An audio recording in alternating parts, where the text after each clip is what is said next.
ಚಿಕ್ಕಬಳ್ಳಾಪುರದಲ್ಲಿ PLD bank ಅಧ್ಯಕ್ಷ ಚುನಾವಣೆಯ ವಿಚಾರ ಏನಿದೆ, ಅಧ್ಯಕ್ಷರಾಗಿ ಸಂಸದ ಸುಧಾಕರ್ ಭಾಮೈದ ಎನ್ ಪ್ರಸಾದ್ ಆಯ್ಕೆಯಾಗಿರೋದು. ಅವಿರೋಧವಾಗಿ ಆಯ್ಕೆಯಾದ ಸಂಸದ ಸುಧಾಕರ್ ಅವರ ಸಂಬಂಧಿ ಪ್ರಸಾದ್, ಉಪಾಧ್ಯಕ್ಷರಾಗಿ ರಾಮಪ್ಪ ಸಹ ಅವಿರೋಧವಾಗಿ ಆಯ್ಕೆಯಾಗಿದ್ದಾರೆ. ಸುಧಾಕರ್ ಹಾಗೂ ಪ್ರದೀಪ್ ಈಶ್ವರ್ ಪ್ರತಿಷ್ಠೆಯಾಗಿರುವಂಥದ್ದು ಈ ಪಿಎಲ್ಡಿ ಬ್ಯಾಂಕ್. ಅಧ್ಯಕ್ಷ ಚುನಾವಣೆಯ ತಡೆಗೆ ಸಹಕಾರ ಇಲಾಖೆ ಮೊರೆ ಹೋಗಿತ್ತು ಕಾಂಗ್ರೆಸ್. ತಡೆಯಾಜ್ಞೆ ನೀಡದ ಹಿನ್ನೆಲೆಯಲ್ಲಿ ಸುಸೂತ್ರವಾಗಿ ಈಗ ಚುನಾವಣೆ ನಡೆಯಿತು. ಅದರಲ್ಲಿ ಸಂಸದ ಸುಧಾಕರ್ ಅವರ ಭಾಮೈದ ಎನ್ ಪ್ರಸಾದ್ ಈಗ ಅಧ್ಯಕ್ಷರಾಗಿ ಆಯ್ಕೆಯಾಗಿದ್ದಾರೆ. ಉಪಾಧ್ಯಕ್ಷರಾಗಿ ರಾಮಪ್ಪ ಸಹ ಅವಿರೋಧವಾಗಿಯೇ ಆಯ್ಕೆಯಾಗಿರೋದು.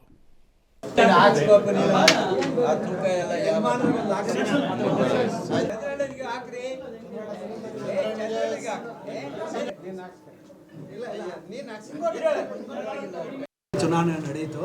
ಅದರಲ್ಲಿ ನಮ್ಮದು 5 ಕ್ಷೇತ್ರಗಳು ಅವಿರೋಧವಾಗಿ ಆಯಿತು.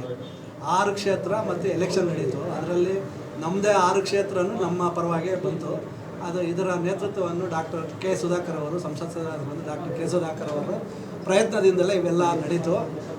ಇದು ಮುಂದೆ ಇವರು ಕಾಂಗ್ರೆಸ್ನವರು ಏನೇನೋ ಪ್ರಯತ್ನ ಪಟ್ಟರು, ಇದನ್ನು ಏನಾದರೂ ಮಾಡಿ ತಪ್ಪಿಸ್ಬೇಕು ಅಂತ ಹೈಕೋರ್ಟ್ಗೆ ಹೋಗಿ ಏನೇನೋ ಪ್ರಯತ್ನ ಪಟ್ಟರು. ಆದರೂ ಅದು ಸಾಧ್ಯ ಆಗಲಿಲ್ಲ.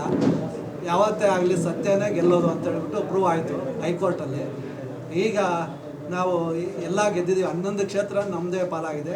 ಈಗ 2ನೇ ಬಾರಿಗೆ ನನ್ನ ಆಯ್ಕೆ ಮಾಡಿದ್ದಾರೆ. ನಮ್ಮ ಮುಖಂಡರಾದಂಥ ಡಾಕ್ಟರ್ ಕೆ ಸುಧಾಕರ್ ಅವರಾಗಲಿ, ನಮ್ಮ ಜಿಲ್ಲಾ ಪಂಚಾಯತಿ ಮಾಜಿ ಅಧ್ಯಕ್ಷರಾದಂಥ ಧೀಮಂತ ನಾಯಕರು ಅವರು ಕಾಂಗ್ರೆಸ್ನವ್ರ ಮೇಲೆ ಜಿದ್ದಾಜಿದ್ದಿನಿಂದ ಗೆಲ್ಲೇಬೇಕು, 11 ಸೀಟು ನಾವು ಗೆಲ್ತೀವಿ ಅಂತ ಒಂದು ಹೋಪ್ ಸಿಕ್ತು. ಅದರಿಂದ ನಾವು ಗೆದ್ದಿದ್ದೀವಿ. 11 ಜನನ ಆರಿಸಿದ್ದೀವಿ. ಒಳ್ಳೆ ಎಕ್ಸ್ಪೀರಿಯನ್ಸ್ ಅಂದರೆ ಅನುಭವ ಇರ್ತಕ್ಕಂಥ ಕ್ಯಾಂಡಿಡೇಟ್ಸ್ನ ಸೆಲೆಕ್ಟ್ ಮಾಡಿದ್ದೀವಿ. ಆದರೆ ಒಬ್ಬನು ನಮ್ಮ KV ನಾಗರಾಜ್ ಹೇಳ್ದಂಗೆ ಎಗರ್ಕೊಂಡು ಹೋಗ್ಬಿಟ್ಟ. ಅದು ಪ್ರಯೋಜನ ಇಲ್ಲ. ಆ ರೀತಿ ಮಾಡೋರು ಭಾಳ ಇದ್ದಾರೆ. ಅಂಥವ್ರು ಇರ್ಕೂಡ್ದು ಪಾರ್ಟಿನಲ್ಲಿ. ಏನೇ ಆಗಲಿ ಎನ್ ಡಿ ಎ ಅಂದರೆ ಒಟ್ಟಾಗಿರಬೇಕು ಅಂತಕ್ಕಂಥ ಮನೋಭಾವನೆ ಇರಬೇಕು ಪ್ರತಿಯೊಬ್ಬರಿಗೂ. ಅದು ಬಿಟ್ಬಿಟ್ಟು